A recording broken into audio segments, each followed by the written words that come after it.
ये श्रद्धालुओं, जय श्री कृष्ण, जय श्री राम, जय श्री राधे राधे, जय श्री महाकाल।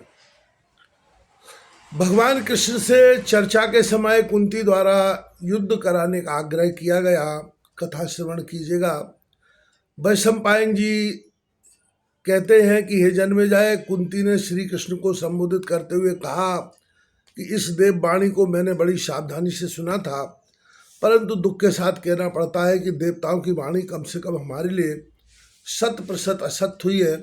इसके आगे कुंती ने कहा, जिस अर्जुन ने अपार समुद्र को बांधकर हनुमान जी के गर्भ को भी विचूर्ण कर दिया था, तथा क्षण भर में ही जिसने अपार यक्षों की सेना को परास्त करके कुबेर को बांधकर उससे दंड ले लिया था, फिर उसे अपनी ओर से दास बनाकर स्वतंत्र कर दिया था, जिसने बाणों की सड़क बनाकर इंद्र के ऐरावत हाथी को पृथ्वी पर उतार लिया था, तथा द्रुपद नरेश के यहाँ स्वयंवर में आए हुए बड़े बड़े धनुर्धरों का मान भंग कर द्रौपदी को ब्याहा और विश्व भावन शंकर को रण कौशल से प्रयत्न करके पशुपति बाण को प्राप्त किया था, वह अर्जुन की जिसने बलपूर्वक विराट की गाय हाँकने वाले दुर्योधन, भीष्म, द्रोण, कर्णादिकों को अकेले ही रण क्षेत्र में आत्मसमर्पण करा लिया था, वह अब न जाने क्यों दुर्योधन के वश से छिपकर क्षत्रिय धर्म को कलंकित कर रहा है।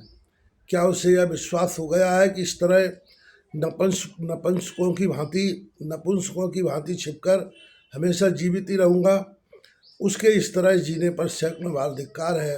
हे माधव, आप कृपा करके उस व्रतधारी धर्मराज तथा अपने को बड़ा धनुर्धर मानने वाले अर्जुन व कीचक को मारकर अपने बल से उन्मत्त रहने वाले भीमादिकों से मेरी तरफ से कह देना कि इस तरह निर्वाह करने के बजाय तो विष खाकर मर जाना अच्छा है। अभी तक तो तुम लोग सूर कहाते थे, परंतु अब जहाँ तहाँ यही सुनने को मिलता है कि व्यभिचार से पैदा किए युधिष्ठिर आदि दुर्योधन से कैसे युद्ध कर सकते हैं। यदि क्षत्रिय पांडु के लड़के होते तो अभी तक युद्ध करके दुर्योधनादिकों को नष्ट कर ही दिया होता, यह स्वयं ही लड़कर मर गए होते।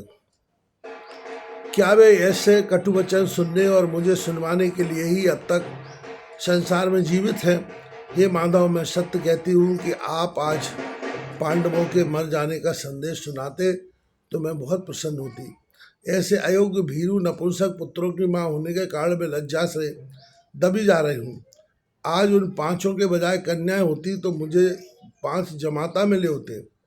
उनके बल से अभी तक मैंने अपने शत्रुओं को यमलोक पहुँचा दिया होता।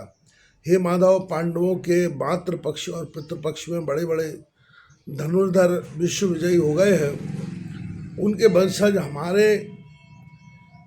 मेरे ऐसे पुत्रों में ऐसी सोचनीय कायरता दिखा रखी है। मुझे यह पूर्ण विश्वास है कि यदि पांडव साहस करके आक्रमण कर दें तो कौरव उनके सामने जल्दी घुटने टेक जाएंगे।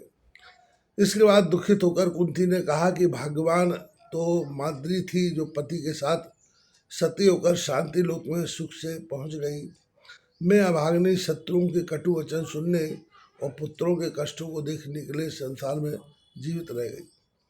वैशंपायन जी ने कहा कि हे राजन, कुंती को अधिक दुख देखकर भगवान श्री कृष्ण ने कहा कि हे बुआ, आप चिंता न करें।